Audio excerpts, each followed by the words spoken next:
El decurso de los procesos anímicos es regulado automáticamente por el principio de placer. Lo pone en marcha una tensión displacentera y después adopta tal orientación, con una evitación de displacer o una producción de placer. El placer y el displacer son la cantidad de excitación presente en la vida anímica. El displacer corresponde a un incremento de esa cantidad y el placer a una reducción de esta.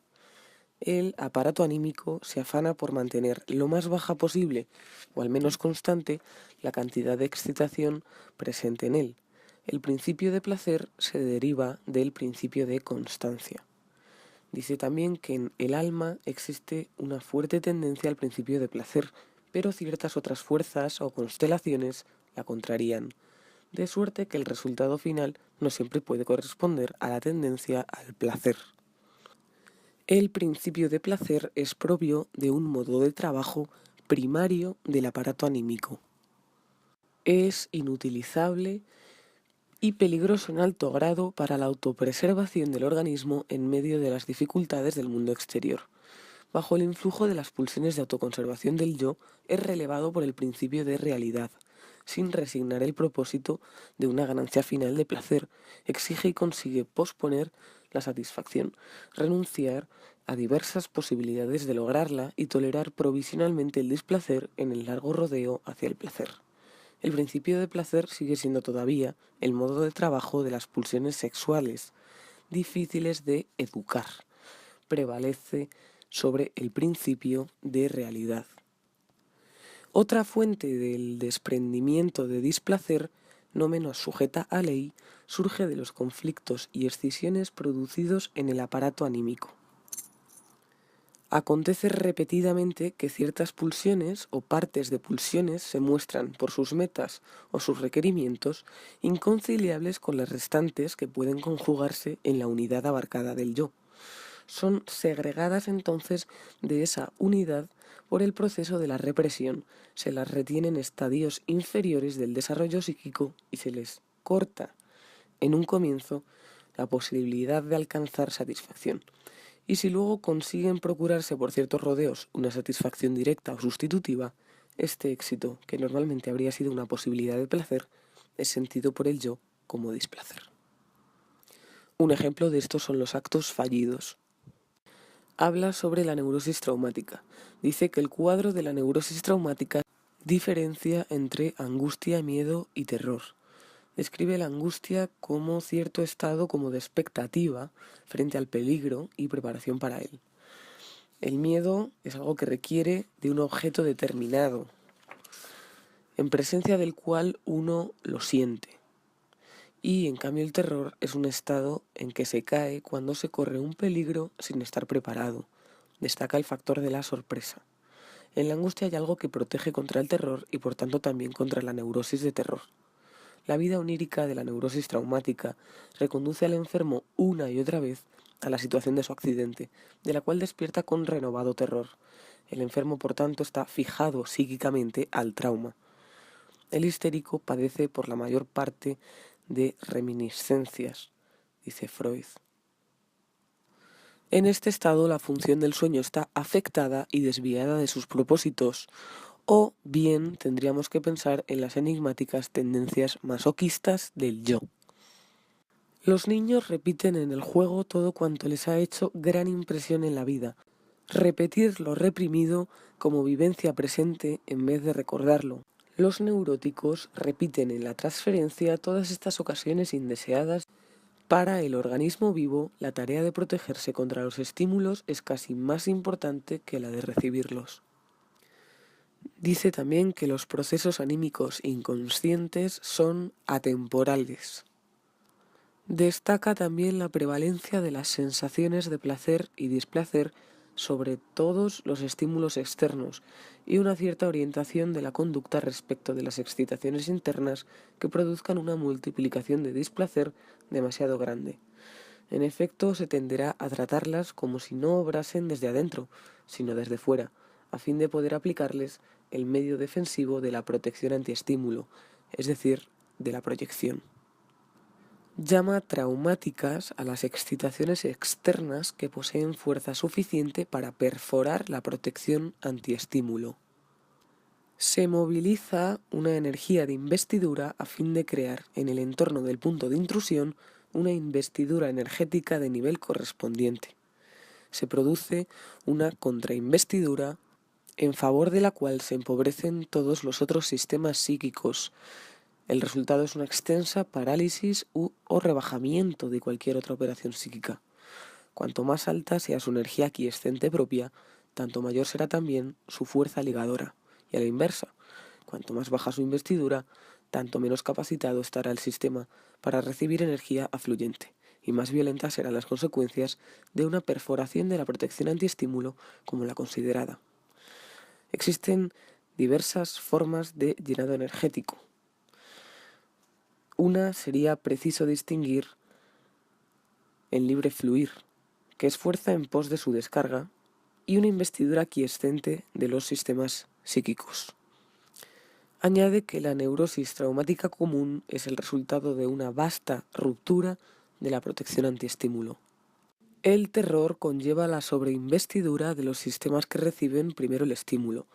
Los sistemas no están en buena situación para ligar los volúmenes de excitación sobrevinientes, y por eso las consecuencias de la ruptura de la protección antiestímulo se producen tanto más fácilmente.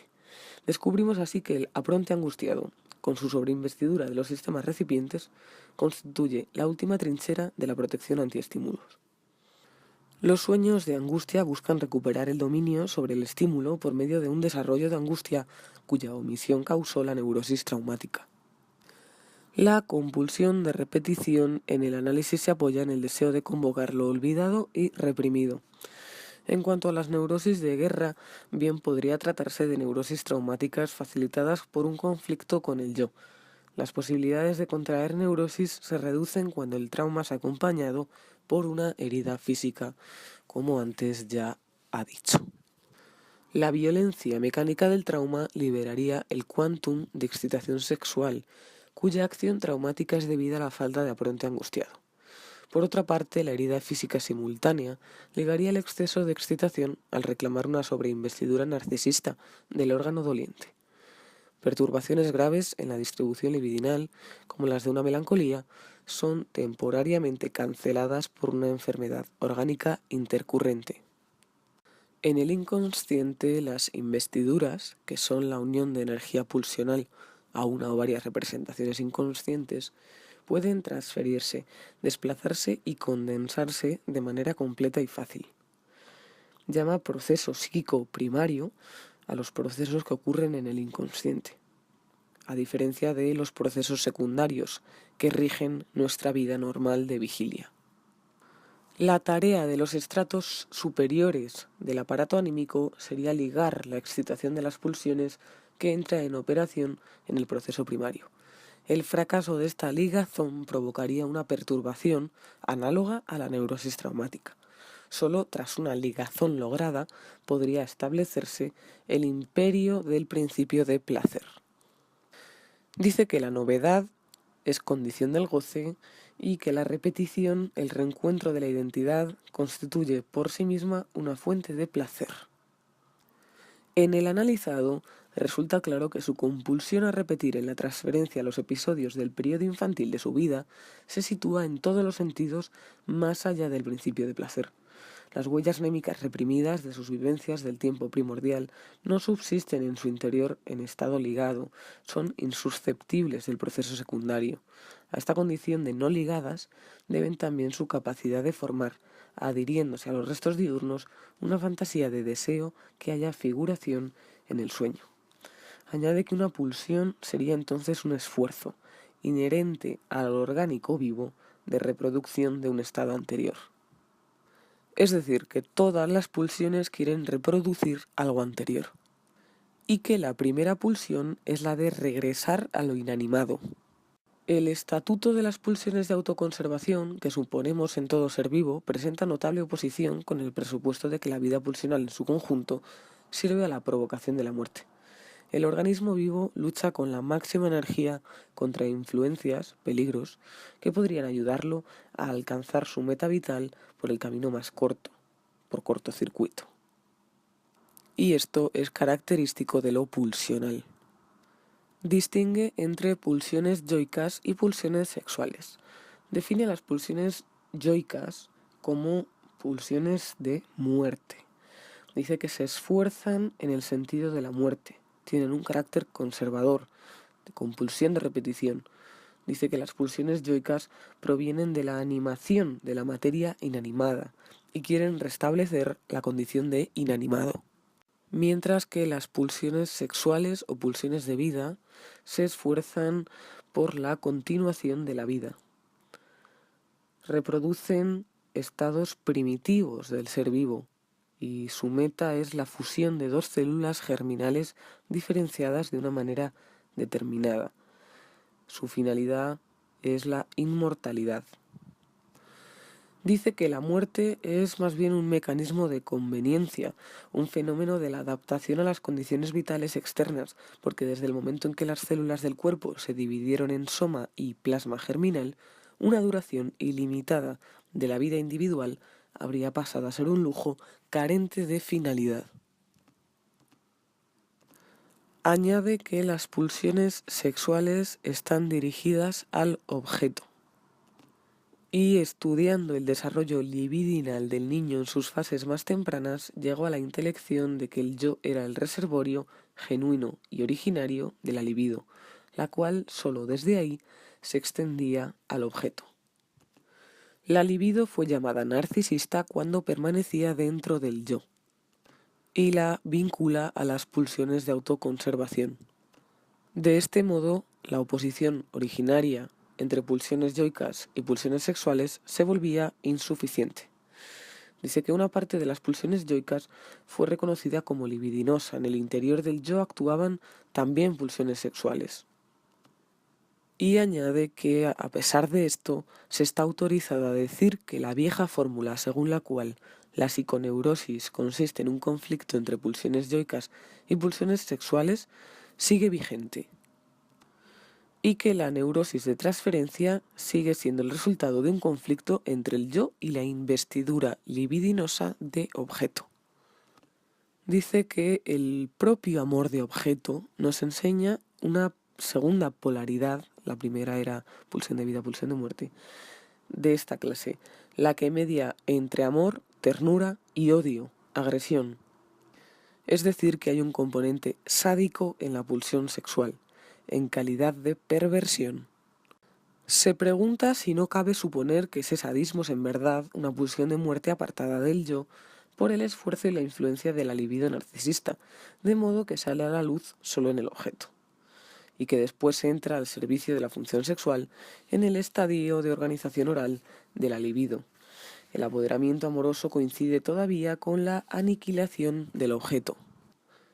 El sadismo esforzado a salir del yo ha enseñado el camino a los componentes libidinosos de la pulsión sexual que, en pos de él, se esfuerzan en dar caza al objeto. Donde el sadismo originario no ha experimentado ningún atemperamiento ni fusión, queda establecida la conocida ambivalencia amor-odio de la vida amorosa. El masoquismo, la pulsión parcial complementaria del sadismo, ha de entenderse como una reversión del sadismo hacia el yo propio.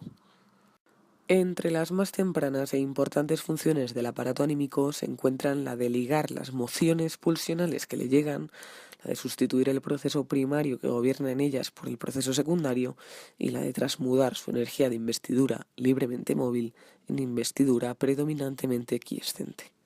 La ligazón es un acto preparatorio que introduce y asegura el imperio del principio de placer. El imperio de placer está al servicio de una función, la de hacer que el aparato anímico quede exento de excitación, o la de mantener en el constante o en el nivel mínimo posible el monto de la excitación. Participaría de la aspiración más universal de todo lo vivo a volver atrás hasta el reposo del mundo inorgánico. La ligazón de la moción pulsional sería una función preparatoria destinada a acomodar la excitación para luego tramitarla definitivamente en el placer de descarga.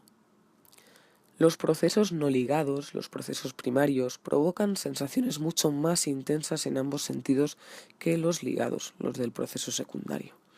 Las pulsiones de muerte parecen realizar su trabajo en forma inadvertida.